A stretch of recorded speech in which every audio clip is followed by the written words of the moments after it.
webale kubeera ku EKTV mukwano gwange mpuliriza.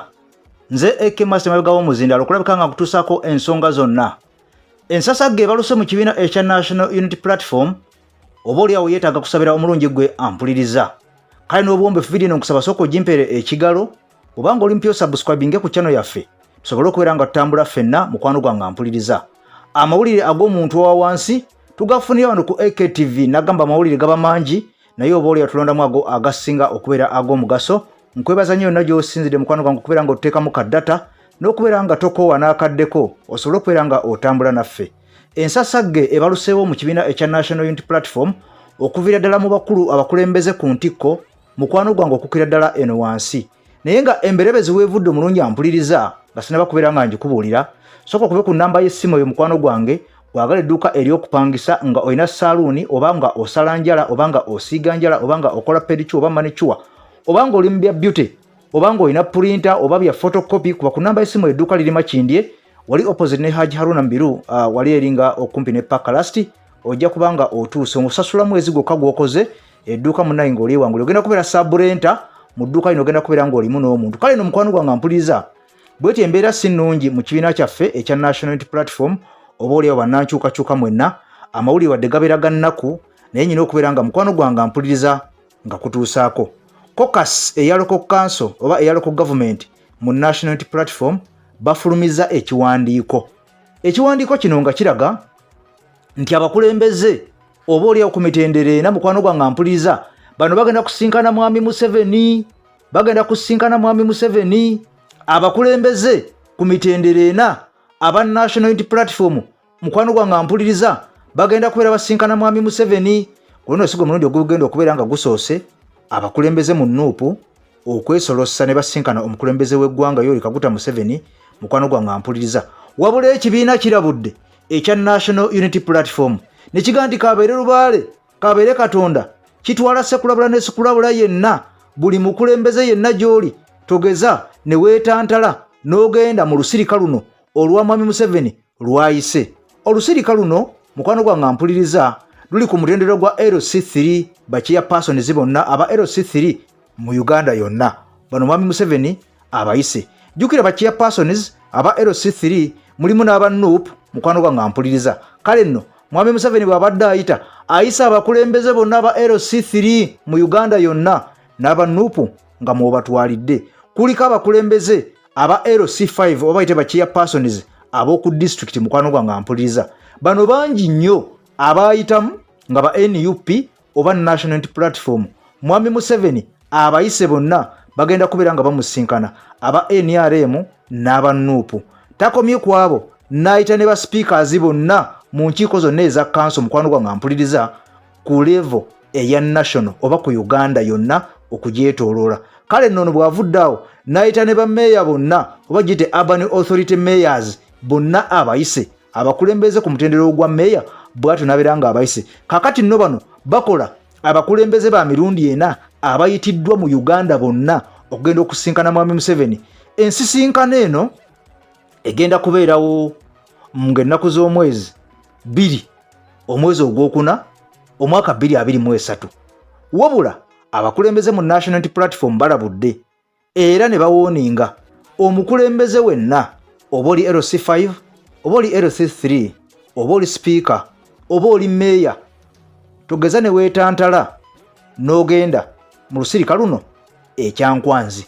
Kubanga omulungi ampuliriza kino kimanyikiddwa lunye nti mwami Museveni bw'abeera n'ategula abantu bano abayita kyankwanzi ate sigwe mulundi ogusoose buli mwaka kina zaakikola era mulaba n'ababaka bw'aba n'abatengula babayita kyankwanzi. Kale kyankwanzi kano kafuuka kattiro akaba opposition member yenna kasita kiriranya n'agenda ekyankwanzi mu lusirika omulungi ampuliriza avaayo ayogera matankane nga mpale z'aba7 zennyini ziba mpanvu si mpanvu. Kale bano abayise ng'ayita mu kibiina kya Uganda Local Government Association oba giyite ULGA, Uganda Local Government Association.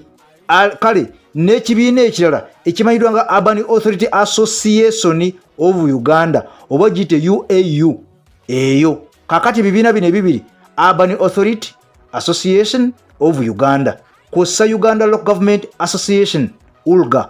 Kati ebibiina bino abakulembeze bano bonna mwe batambulira, wabula ebibiina bino oba association zino tezisosola bibiina, wabula bibeera association y'abantu bonna, oba oli wa NUP, oba oli wa NRM, oba oli wa FDC, mukwano gwange bonna babira wansi wa ambuleera ezo. Kale mwami Museveni bw'ayise bonna abayise, naye ng'ekitegeerekeseeko kigambibwa nti ono wadde ayise bonna naye ng'olunwe asinze Dusonga mu bana abambala akakoofiira akamyufu, kubanga ayagala afune wabakwasiza nga tewali mukulembeze n'omu wa National Unity Platform yeemulugunya nti ate lwaki ba LC5 bagenze ne basinkana mwami Museveni. Ono abayise bonna kinta buli kipooli, kaakati bw'anaatuuka eri mbu okusinziira ku National Unity Platform bagamba mbu banajja kubaawulamu, asooka abafune bokka, abafunze mu kasengeke asooka abapoloote, abagenze nga bambadde enkofiira myufu bayinza okudda nga bambadde za kyenvu,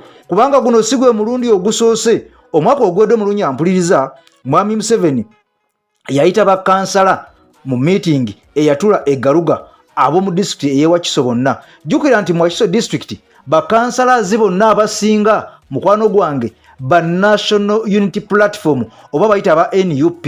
Kaakati bano mwami Museveni yateekawo ensisinkano ey'omu Wakiso district ng'agenda kusinkana bakansala bokka, kasita yamanya nti abasinga obungi bakansala ba NUP, n'ateekawo ensisinkano eno. Era kigambibwa nti bano abakulembeze mu National Unity Platform babeekubako ne baga nti bannange temuyina kugenda eyo, omusajja ekimu bayitisa kiri ekintu kimu, ayagala kubeera nga abakompromisinga, abatega akasente, muveeyo nga mwogera ludikya, temwerabira mwalondebwa kuweereza bantu. Naye mu Lunyampuliriza bino byonna wadde byayogerwa abakulembeze ba National Unity Platform gye bwetololera ne bwetololera, ogendo kakana nga bakansalazi bangi amasimu bafundikira bagakwakuddeko ku lunaku olwennyini n'olunaku olwaddirira. Bano kigambibwa nti ne bagenda eggaluga ne basinkana mwami Museveni. Era okuva olwo ebintu tebiddangamu kutambula bulungi nga byali bitambula mu disitulikiti eno ey'Ewakiso.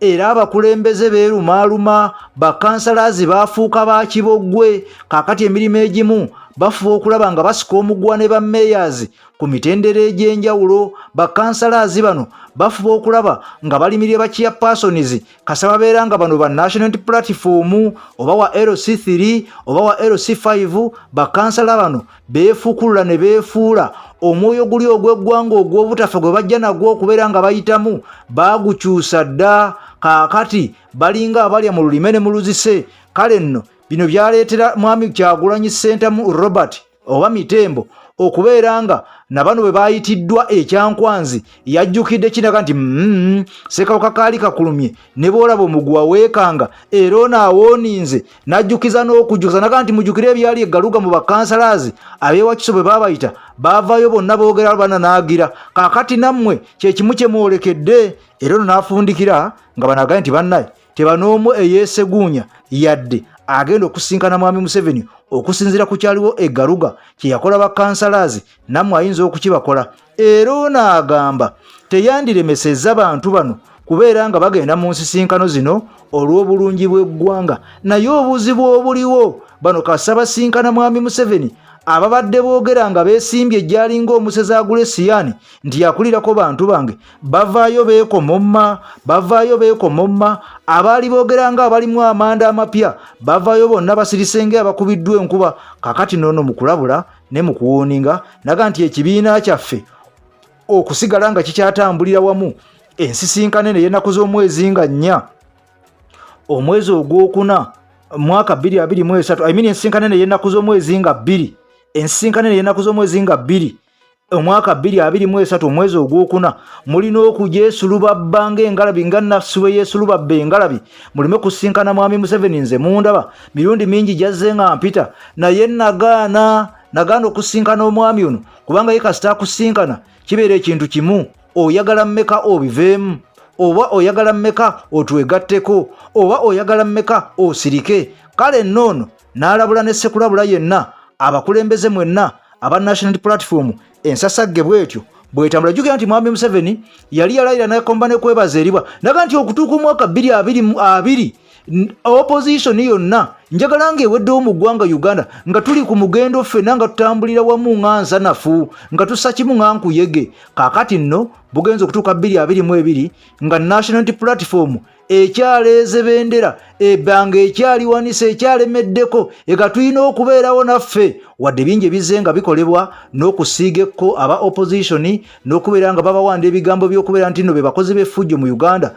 n'okubeera nga batulugunyizibwa n'okuwambibwa kw'ossa okusibibwa bakyalemeddeko bakyasimbye Nakakongo baga nti okufa n'obutanyagwa ensolo ku kizigo kweri omusajja akaddiye omusajja atandise okubeera nga ayuuguuma essaawa yonna atondoka tetulina kukooyera wano nga bukya. Kaakati nno aba NUP kose ebibiina ebirala ebivuganya baga nti yessaawa okubeera nga balemerako n'okuteekamu ggi empya okulaba nga at least mwami Museveni engeri gy'agenze nga agondagonda beetegekategeka basobole okubeera nga beetegekera entebe okubeera nga bagiwangula. Wabula ate amawulire ag'omunda galaga nti Jeno Muhoozi Kainerugaba ono essaawa yonna agenda kubeera mbu ng'alitayalinga okuva mu magye. Onaga nti emyaka 30 yemaze nga mpeereza Uganda nkooyo okuweereza mu magye. Kaakati kangaveemu mubadde mwogera nnyo nga muga nti omusajja wa magye atayogera ku bya politics. Kaakati ono agambye nti omwaka guno wegunaggwerako ajja kuba amaze okusuula ttawero ey'obusirikale ng'obusirikale abuvuddemu ng'afuuse muntu wa bulijjo litayadi Jeno mbu ayagala yenyigire mu by'obufuzi nga tewali yadde amukuba ku mukono nga tewali yadde amusongamu olunwe yadde okumusojja ku luwonzi. Bino byonna bigenze okubeerawo era nga twabitegeera dda nga emabega eyo bwe yajja nga ateekawo MK project wadde yajja ajeegaana Muhoozi project n'okubeera nga ajja ateekateekebwa abeera omukulembeze w'eggwanga. Mwenna munajjukira Jeno Sejjusa 2014 bwe yavanaga nti mwami Museveni yali ateekateeka mutabani we ebiseera bino yatana bakufuuka Jeno yali ateekateeka mutabani we okubeera nga amusembeza ku bukulembeze bw'eggwanga era ng'ono agamba yali amubangiddewo ne project eyitibwa MK. Kaakati no Jeno Sejjusa bino byamuzaalira ebitukula ogenda okakkana nga awulugumye emisinde yiriba ngadduse ne mu ggwanga Uganda ng'agenze Bungereza gye wangalira okumala ebbanga munnange nga tasobola otaasiba oyo ali ku mimwa olw'ebigambo bye yayogera bye baagamba mbu tebyaliko mutwe n'amagulu kubanga Muhoozi yavaayo n'abyegaana misana Muhoozi project tebangayo era teriiyo ne mwami Museveni n'avaayo naga nti omwana wange tabeeranga nako LC1 chairman muteekateeka nti okubeera pulezidenti oyo alimba. Kaakati gye buwungeeredde akawungeezi ak'olwaleero nga buli lunaku oluyitawo Muhoozi ono atwitinga naye era ng'entwitinga gy'atwitinga eraga nti asiinye okubeera ku bwa pulezidenti bw'eggwanga Uganda abwegwanyiza wadde ng'ate abantu bannansi bo balaga tebamwagala era tebamuliiko alinga abeetekako obweteesa ekifuba okubeekakako wadde nga munnansi ng'era bannansi abalala wadde mba okwesimbawo naye abantu bagamba nti omutima gwabwe emmeeme yaabwe ebasula eri Robert Kyagulanyi Center mu Mitembo emmeeme yaabwe gyesula n'okwagala kwabwe gye kusibuka wadde ng'ono abeeteekako n'abeesembeza n'abeeriraanya babaga nti gwe twagala ali omu mwagalo w'abangi ye Robert Kyagulanyi Center mu Mitembo. Kale gwagala edduuka ery'okupangisa kuba ku namba y'essimu eyo mukwano gwange mpuliriza bateekako WhatsApp message osobole okubeera ng'ofuna edduuka subrenting. I sign out for now nkusaba video gimpeera ekigalo ompya subscribinga tutambulenga ffenna mawulire gaffe ag'omuntu wa wansi.